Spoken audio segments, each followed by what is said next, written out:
Khusus kamu yang belum sejalan dengan kebijakan pemerintah melakukan pelantikan serentak dan retret bersama kepala dan wakil kepala daerah untuk efisiensi anggaran negara.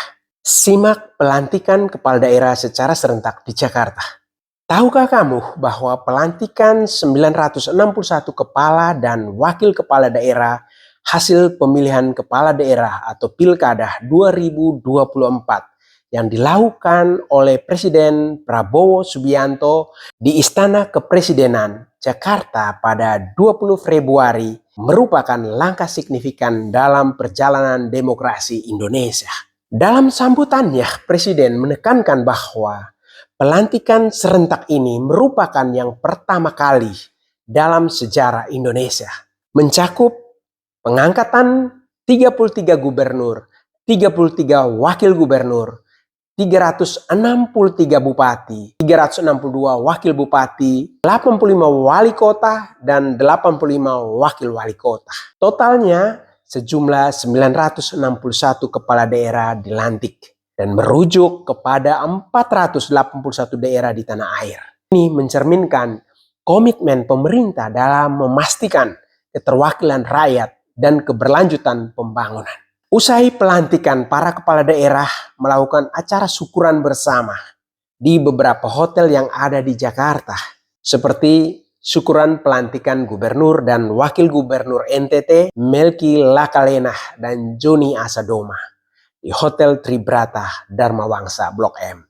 Dan bupati dan wakil bupati seperti bupati dan wakil bupati Flores Timur Antonius Dondihen dan Ignatius Boli yang adalah teman sekelasku saat di SMA Seminari Hokeng Flores Timur. Mereka mengadakan acara syukuran bersama para warga Flores Timur diaspora di Matraman di Hotel Baleurung Matraman, Jakarta Timur. Selanjutnya mereka akan mengikuti program retret bersama pada tanggal 21 hingga 28 Februari 2025 di Akmil, Magelang, Jawa Tengah, seperti yang telah dilakukan oleh para pembantu atau menteri dan wakil menteri saat yang lalu. Dengan tujuan untuk mendapatkan pembekalan intensif mengenai tugas dan tanggung jawab mereka dalam pemerintahan, serta pengembangan daerah masing-masing. Namun, beberapa pihak mengkritisi tujuan dari retret tersebut dan mempertanyakan seberapa efektif dan relevannya program ini dalam mendukung kemampuan para pemimpin daerah dan apakah akan berdampak positif pada pelaksanaan tugas mereka di lapangan sesuai amanah dalam membuktikan janji-janji politiknya dengan kerja keras dan menjaga kepercayaan rakyat.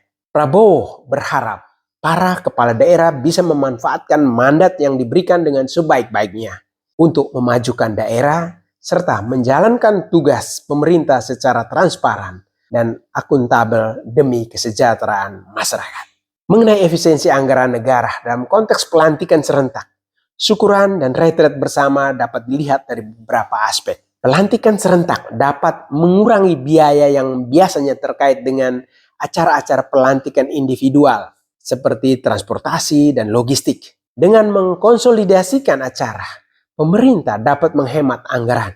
Dengan melakukan acara secara bersamaan, pemerintah bisa mendapatkan skala ekonomi.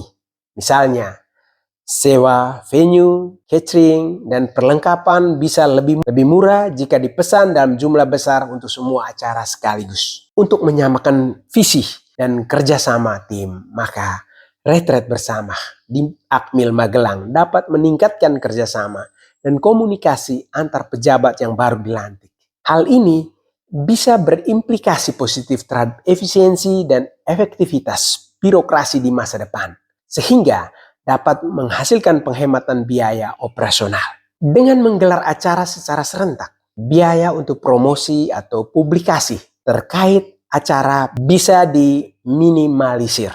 Satu promosi untuk semua acara akan lebih efisien dibanding mempromosikan masing-masing acara secara terpisah. Meskipun ada potensi penghematan, penting juga untuk mempertimbangkan kemungkinan adanya pengeluaran tak terduga yang bisa muncul. Misalnya masalah keamanan atau logistik, transportasi yang lebih kompleks saat mengadakan acara besar. Efisiensi anggaran juga bergantung pada bagaimana pemerintah melakukan evaluasi dan monitoring setelah pelantikan, syukuran, dan retret. Jika hasil dari kegiatan tersebut membuat kinerja pemerintah meningkat, maka investasi tersebut bisa dianggap efisien. Secara keseluruhan dengan perencanaan yang matang dan pengelolaan anggaran yang efektif, pelantikan serentak dan acara-acara terkait dapat menghasilkan efisiensi anggaran negara. Namun, ini juga memerlukan evaluasi pasca acara untuk memastikan bahwa tujuan dan manfaat dari kegiatan tersebut tercapai. Bagaimana menurut kamu? Angel Solapung, bye-bye.